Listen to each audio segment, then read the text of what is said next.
Bonjour tout le monde. Bonjour mes chers élèves, bonjour mes chers collègues enseignants, chers parents, tous ceux qui me suivent sur ma chaîne YouTube et je souhaite la bienvenue aux nouveaux membres. Pour aujourd'hui, on va parler du sport. Précisément, c'est la première année, le projet 1, la séquence 3.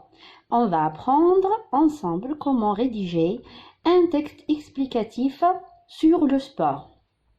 Et voici la démarche et la structure d'un texte explicatif. C'est très facile les enfants, suivez avec moi. Alors, dans la première étape, c'est de donner toujours un titre à votre production écrite. Le sport. La première composante ou la première partie d'un texte explicatif, c'est le questionnement. La partie du questionnement, qu'est-ce qu'il y a à l'intérieur? Il y a la définition et il y a la question qui est soulevée. Quelle est la définition du sport? Le sport est une activité physique, il faut apprendre ça, activité physique importante pour notre corps. Et avant de commencer, on n'oublie pas l'aligner, un petit espace avant de commencer notre paragraphe. Et je peux citer qu'il y a des sports collectifs, c'est-à-dire en groupe, qui se jouent en groupe, et individuels. Et on peut faire ou pratiquer des sports individuels personnellement.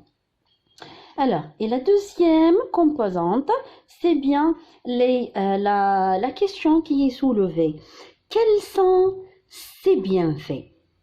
Les avantages du sport, les bienfaits, c'est-à-dire les avantages.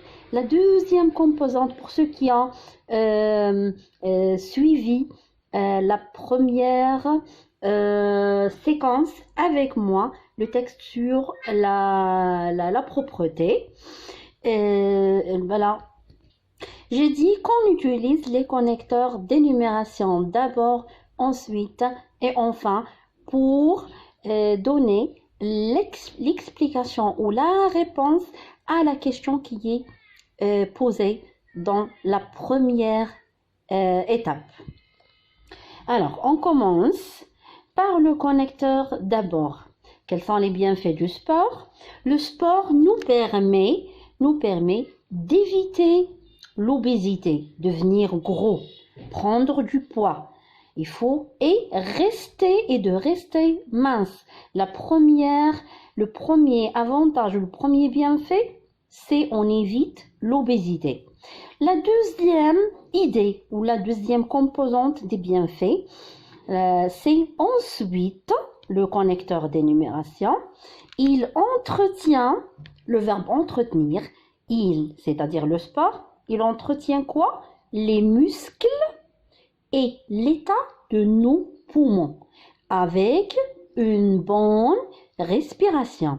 L'état, il entretient les muscles et il met en bon état les poumons avec une bonne respiration. Celui qui pratique le sport, il respire mieux que celui qui ne le fait pas.